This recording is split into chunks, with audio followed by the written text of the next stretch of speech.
Welcome, children. Today we're off on a grand adventure, but instead of climbing mountains or crossing streams, we're going on a journey of the mind. Yes, today we have some delightful riddles for you to solve. Now, riddles are like little puzzles for your brain. They make you think in new and exciting ways, and sometimes the answer is hiding in plain sight. Get ready to put on your thinking caps and have some fun. Are you ready to begin? Then let's get started. Now, children, imagine you're in a grand old house, a place filled with history and secrets. The walls are adorned with portraits of people from long ago, and the air is thick with the scent of old books and polished wood. As you walk through the creaky hallways, you can almost hear the whispers of the past. Suddenly, you stumble upon a room filled with twinkling lights and the most beautiful sounds. It's as if you've stepped into a magical world, where every corner of the room sparkles and glows. The lights dance around you, creating a mesmerizing display that captivates your imagination. In the center of the room sits a magnificent object gleaming under the chandelier. This object is unlike anything you've ever seen before. It's grand and elegant, with a presence that commands attention. The chandelier above casts a warm golden glow, making the object shimmer and shine. As you approach, you notice it has rows and rows of black and white keys, perfectly aligned and inviting you to touch them. But try as you might, none of them seem to open any locks. You press one key after another, expecting a hidden door to swing open or a secret compartment to reveal itself, but nothing happens. What could this mysterious object be? Let's think about it. It's something that has keys, but not the kind that open doors or chests. It's a puzzle, a riddle waiting to be solved. You scratch your head, pondering the possibilities. Could it be a treasure chest, a secret safe, or perhaps something even more extraordinary? It has keys, but not the kind that open doors. These keys are special in their own way. They hold the power to create something beautiful, something that can touch your heart and soul.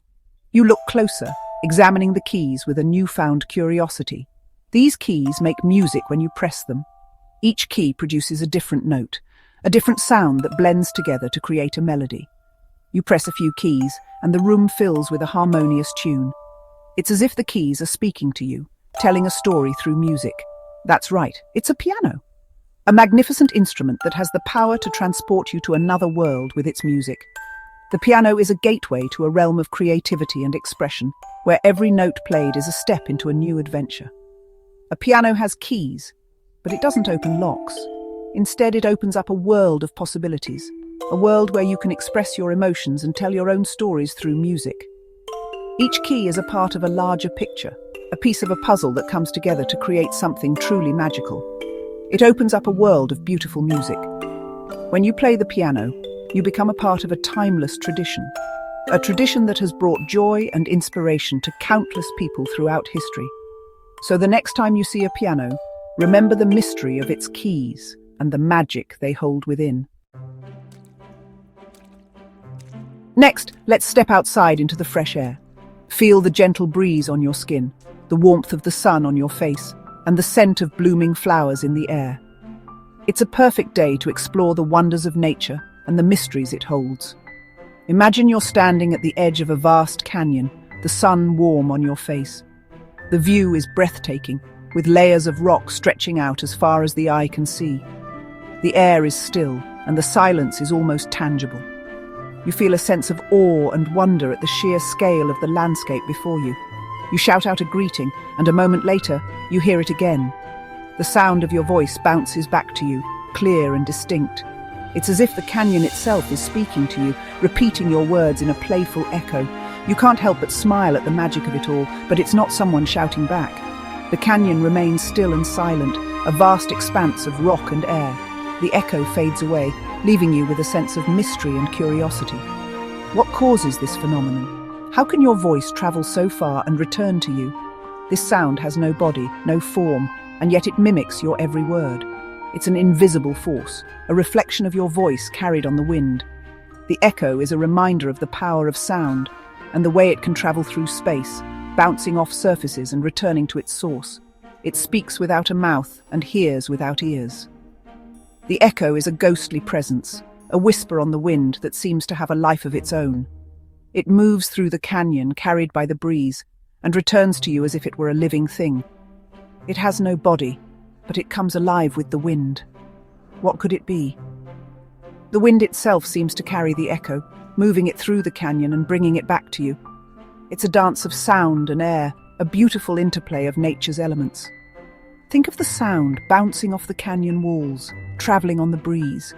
The echo is a journey, a path that your voice takes as it moves through the landscape. It touches the rocks, the air, and the wind, creating a symphony of sound that returns to you. That's it. It's an echo. The realization dawns on you, and you understand the magic of this natural phenomenon. The echo is a reflection of your voice, a mirror of sound that travels through the canyon and returns to you. An echo is a curious thing, isn't it? It's a reminder of the way sound can be reflected and repeated in the most unexpected ways. The canyon becomes a playground for your voice, a place where you can experiment with sound and discover the wonders of nature. It reminds us that even sound can be reflected and repeated in the most unexpected ways. The echo is a testament to the beauty and mystery of the natural world, a reminder that there is always something new to discover if we take the time to listen. Chapter 3. Now imagine you're sitting by a cozy fireplace, a warm glow filling the room. On the mantelpiece stands a slender figure, tall and proud. But as the hours pass, something curious happens.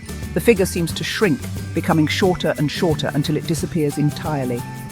This mysterious object is tall when it's young and short when it's old. What could it be? Think of the fire slowly melting away the wax. That's right, it's a candle. A candle starts tall and strong, but as it burns, it gives us light and warmth until it slowly fades away. Chapter 4. Now, children, let's take a trip to the garden. Among the leafy greens and bright blossoms, we find something quite peculiar. It's round and green with a tough exterior, but inside lies a heart. But this heart doesn't beat. What could this strange and wonderful thing be? It has a heart, but it's not alive in the way we are. Think of the tough leaves protecting the tender heart inside. That's right, it's an artichoke. An artichoke might not have a beating heart, but it's still a delicious and healthy treat. Chapter 5. Our final riddle, children, is a bit of a brain teaser. Gather around and listen closely, for this one will truly test your imagination and wit. Imagine something that dances and flickers, its bright light both mesmerizing and a little bit dangerous. Picture it in your mind, how it moves and changes shape, almost as if it were alive. It's not alive, but it can grow, reaching higher and higher. It starts small, but with the right conditions, it can become enormous, towering over everything around it. It doesn't have lungs, but it needs air to breathe. Without air, it would quickly die out, unable to sustain itself. Think about how it reacts to the wind, how it bends and sways, almost as if it were dancing to an invisible tune. And while it doesn't have a mouth, water can extinguish it in an instant. Just a splash, and its vibrant life is snuffed out, leaving behind only smoke and ashes. It's a reminder of how fragile and fleeting its existence can be. What could this powerful force be? Take a moment to think about it. It's something we see often, yet it holds a certain mystery and magic. It's a force that has been both a friend and a foe to humanity throughout history. It's not alive, but it seems to have a life of its own. Watch how it moves, how it consumes everything in its path, leaving nothing but charred remains. It's a force of nature that commands respect and caution. Think of the way fire needs oxygen to burn. That's right, it's fire. Fire is a fascinating element, one that has been essential to human survival and progress. From cooking food to providing warmth, fire has been a constant companion. Fire is a powerful force of nature, and it reminds us to always be careful and respectful when we're around it. It's a tool that can create and destroy, a symbol of both life and death. So, as you sit by the campfire tonight, remember the lessons of the living flame and treat it with the respect it deserves. Outro. Well done, children. You did a fantastic job solving those riddles. You used your imaginations, you thought creatively, and you came up with all the right answers. Give yourselves a round of applause. Remember, children, a little bit of brain exercise is always a good thing. It keeps our minds sharp and our spirits high. So keep asking questions, keep exploring the world around you, and never stop challenging yourselves. Until next time, keep your minds sharp and your hearts happy. Cheerio!